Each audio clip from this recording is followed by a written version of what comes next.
Hello there, my name is Danny and welcome back to my channel, Honest Reviews of Everything.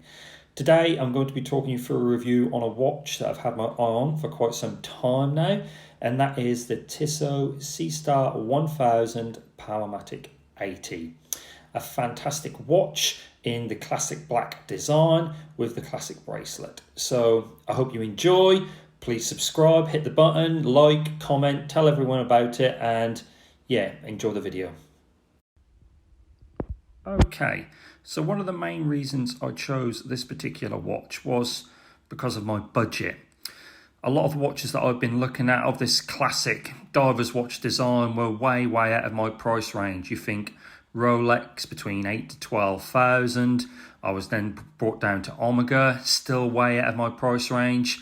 Tudor had some relatively good ones between £2,500 to £3,000. Some really good watches there, but again, a little bit more than what my wife would allow me to spend. So in the end, I settled for this model here.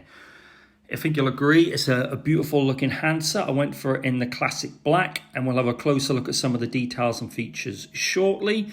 But this particular watch cost me £645, but I was fortunate enough to get a 15% discount on that as well. I got that via going on to an app called Voucher Cloud, which we use in the UK, and the retailer I bought it from, Goldsmiths, had 15% off. So that took best part of £100 off, but a nice investment and something I'm looking forward to wearing in the future. So one of the first things I find impressive about this watch is the actual weight and feel of it.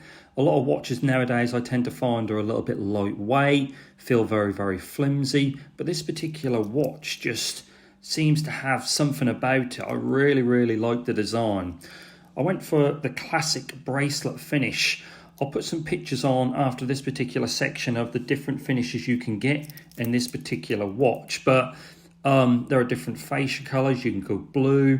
There was a couple of different bracelets. You can get like a fine chainmail one. There was also a classic plastic as well, but I wanted something that I could wear for nice occasions, look very classic and smart, but I suppose a day-to-day watch as well.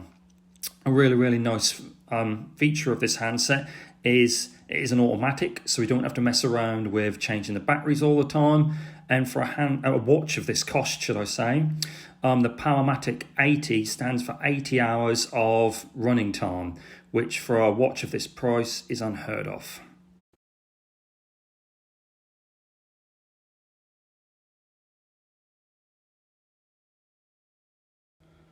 Quick shot of the back of the watch. It's got the sapphire crystal back, I believe. You can see all the movements inside, which is a nice little touch. All the cogs whirring away. Yeah, very nice.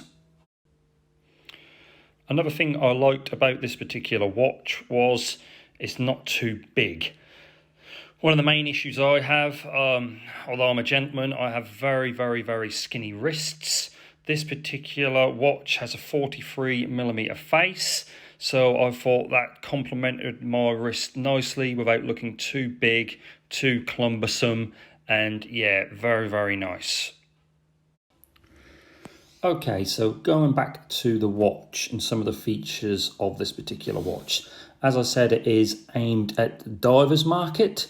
It currently has a water resistance for anything up to 300 meters, which is pretty impressive. It has the screw down crown and case back on it as well. And I've already mentioned it has the sapphire crystal back, which is a really nice touch and feature. Some of the dimensions I've already talked about on the watch is the 43mm case, as well as a 12.7mm thickness on the actual bracelet itself. Like I say, it's a fantastic piece of kit, something that I'm very much looking forward to wearing in the future. A little bit of a secret, this is actually a birthday present for myself. I turn 40 in a couple of weeks' time, so it's a nice little treat for me, and I'm looking forward to wearing it. I'll possibly look to do a follow-up video in the upcoming months on this watch just to see how I'm getting on with it and talk a little bit more. But I really love this particular watch. Like I say, value for money, £645. There's all sorts of different variants. Have a little look on the Tissot website or any other jewelry, like I say, manufacturers. There's all sorts of places that sell this watch, and some of the write-ups you get are absolutely fantastic. So yeah, definitely look into it, and I would recommend. Just a quick thing I'd like to clear up there. On a couple of occasions, I kept saying the word handset. This is probably because I've just got a brand new mobile phone. I got some feedback from my first video was that the camera quality was pretty poor. So I went out and trekked myself to an iPhone 11, and I seem to have handset on the brain. It is a watch. Like I say, it's a great watch. And forgive me, I'm still new to this.